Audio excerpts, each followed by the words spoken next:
पिछले कुछ सालों का ट्रेंड अगर देखें तो ऐसा लग रहा है कि पश्चिमी एशिया के इस्लामिक देश आपसी मतभेद भुला रहे हैं। साल 2021 में सऊदी अरब, यूएई, बहरीन और मिस्र ने कतर के खिलाफ नाकेबंदी खत्म कर दी थी। सऊदी अरब और ईरान के बीच भी इराक ने कई चरणों की बातचीत हो चुकी है। यमन को लेकर भी सऊदी अरब का रुख बदल गया है। तुर्की और यूएई भी आपसी मतभेद भुला चुके हैं और दोनों देशों के बीच उच्च स्तरीय दौरा भी हुआ है। सऊदी अरब से भी तुर्की ने आपसी मतभेद को किनारे रख दिया है और राष्ट्रपति अर्दोआन ने अप्रैल में सऊदी अरब का दौरा भी किया था। सोमवार को सऊदी अरब ने घोषणा की कि तुर्की के केंद्रीय बैंक में $5 अरब वह जमा करेगा। भूकंप से तबाह तुर्की के लिए सऊदी अरब ने अपना खजाना लगभग खोल दिया है। ऐसा तब हो रहा है जब तुर्की से संबंध पश्चिम से ठीक नहीं है। सऊदी अरब का रिश्ता भी अमेरिका से तनाव भरा है और यूएई भी पश्चिम की हर बात नहीं मान रहा। ईरान और अमेरिका की दुश्मनी तो जग जाहिर है। जिन इस्लामिक देशों के बीच दुश्मनी रहती है, क्या वे अब एकजुट होने की कोशिश कर रहे हैं? बताएंगे इस पर क्या कहते हैं जानकार। नमस्कार, मैं हूं आपके साथ नीरज पंचोली। आप देखना शुरू कर चुके हैं नज़र टुडे। खाड़ी के देशों में भारत के राजदूत रहे तलजीम अहमद ने अर्दोआन के सऊदी दौरे को यह कहकर संबोधित किया था कि अफगानिस्तान को लेकर भ्रम बढ़ रहा है और इससे पश्चिम एशिया में अमेरिका को लेकर अविश्वास की खाई और गहरी हुई है। खाड़ी के देशों को लग रहा है कि इस इलाके में अपनी डिप्लोमेसी खुद ही चलानी होगी। सऊदी अरब खुद ईरान से बात कर रहा है, यूएई खुद तुर्की जा रहा है। नया माहौल देखने को शुरू हुआ है। जिस तरह से अमेरिका ने अफगानिस्तान को तालिबान के हवाले कर दिया और अपना बोरिया बिस्तर समेट लिया, उससे एक संदेश ये भी गया है कि अमेरिका कोई काम तार्किक अंत तक नहीं पहुंचाता है। अमेरिका से संबंध को लेकर अविश्वास का माहौल बना हुआ है। इस्लामिक दुनिया की आपसी रंजिश कमजोर पड़ रही है। महापात्रा कहते हैं कि अर्दोआन इस्लामिक दुनिया का नेता बनना चाहते हैं। ऑटोमन साम्राज्य की विरासत के कारण वह इस पर तुर्की का एकाधिकार मानते हैं। दूसरी तरफ सऊदी अरब मक्का और मदीने के कारण इस्लामिक दुनिया के नेतृत्व पर अपना स्वाभाविक हक मानता आया है। सऊदी के सामने अर्दोआन का नरम पड़ना यह उनकी राजनीति में एक पोज भर है।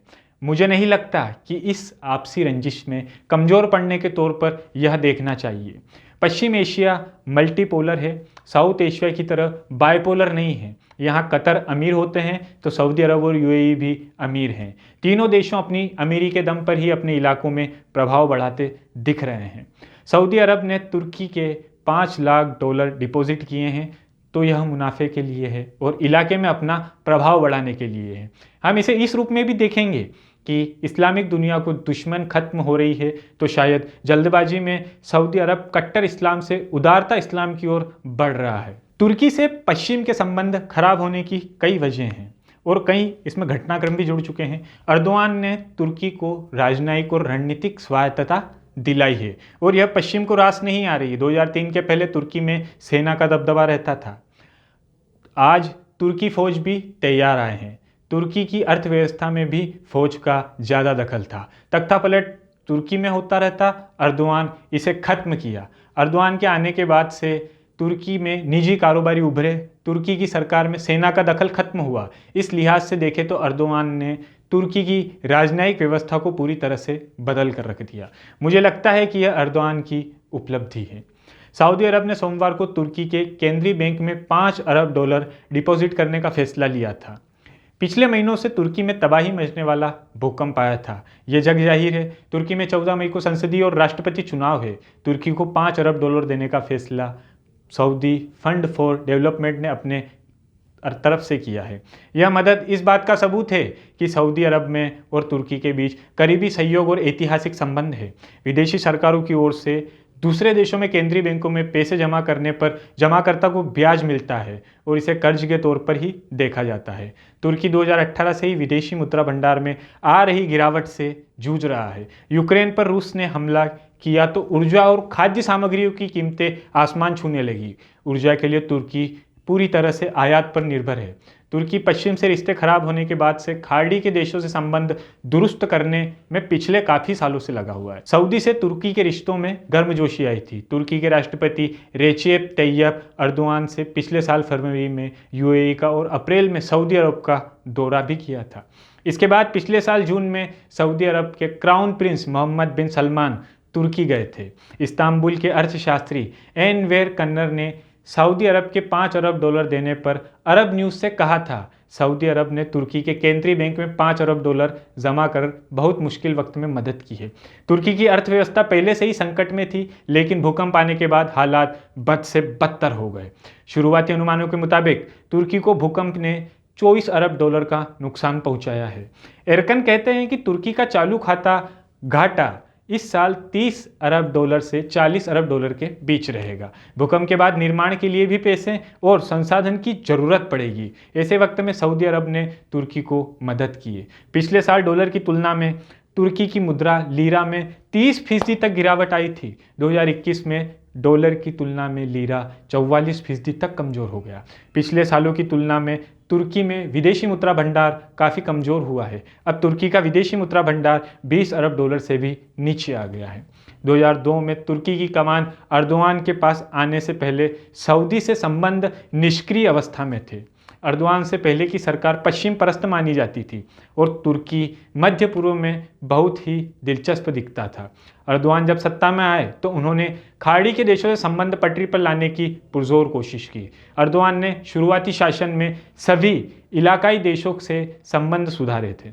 सऊदी अरब से भी इसी दौरान तुर्की के संबंध अच्छे हुए और समय दर समय यह बढ़ते ही गए। 2011 में अरब स्प्रिंग शुरू हुआ तो तुर्की और सऊदी अरब का रुख बिल्कुल अलग रहा। दोनों देशों के बीच वैचारिक अंतर होने के कारण अब स्प्रिंग में सरकारों के खिलाफ विरोध प्रदर्शन को अपने हिसाब से देखा जाने लगा।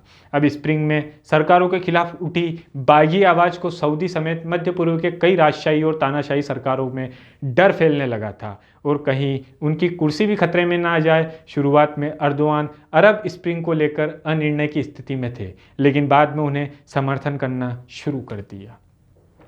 तुर्की की सत्ता में भी सैन्य तानाशाहों के नियंत्रण का इतिहास रहा है।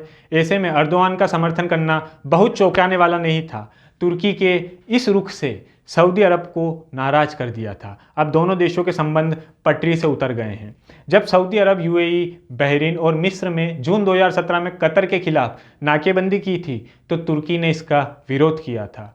तुर्की ने इस नाकेबंदी का हर तरह से उल्लंघन किया। तुर्की ने अपने सैनिकों को भी कतर भेज दिया। चारों देशों ने तुर्की के इस रुख से दुश्मनी की तरह लिया। लेकिन वॉशिंगटन पोस्ट के पत्रकार जमाल खाशोगी की इस्तांबुल में सऊदी अरब के वाणिज्य दूतावास में हत्या के दोनों देशों के संबंध सबसे निचले स्तर पर आ गए थे। जमाल खाशोगी सऊदी अरब के ही थे और वहाँ की राजशाही व्यवस्था के खिलाफ खुलकर लिखते थे। सऊदी अरब के क्राउन प्रिंस मोहम्मद बिन सलमान पर ही खाशोगी की हत्या करने का आरोप लगता है। तुर्की ने खाशोगी की हत्या का ऑडियो जारी कर दिया था और सऊदी अरब के क्राउन प्रिंस पर सीधा हमला इल्ज़ाम लगाया था। क्राउन प्रिंस की छवि पश्चिम में एक सुधारवादी नेता की बन रही थी, लेकिन खाशोगी हत्याकांड ने सब कुछ तहस नहस कर दिया। 2021 में जनवरी में सऊदी अरब, यूएई, बहरीन और मिस्र के कतर के खिलाफ नाकेबंदी खत्म करने की जो घोषणा की थी, इसके बाद से ही तुर्की ने खाड़ी देशों से संबंध सुधारने की पहल शुरू की। कहा जाता है कि तुर्की ने खाड़ी देशों से संबंध सुधारना तब शुरू किया जब पश्चिम में वह बिल्कुल अलग थलग पड़ा था। यहाँ तक कि तुर्की से इसराइल से भी संबंध दुरुस्त किया। सालों बाद दोनों देशों ने एक दूसरे के यहाँ अपने राजदूतों को भेजा। पिछले साल अप्रैल में सऊदी अरब ने खाशोगी हत्याकांड से जुड़े इस साल मामले में तुर्की में बंद कर दिया था और सऊदी अरब को हैंडओवर कर दिया था। मानवाधिकार संगठनों ने तुर्की के इस फैसले की आलोचना की, लेकिन तब तुर्की ने कहा था कि उससे अपने हित में फैसला लिया है। इसी तरह की तमाम खबरों के लिए देखते रहिए नज़र टुडे। अगर आपको वीडियो अच्छा लगे तो लाइक कीजिए, शेयर कीजिए, सब्सक्राइब कीजिए हमारे चैनल को फ्रेंड्स एंड फैमिली के साथ। बहुत बहुत शुक्रिया।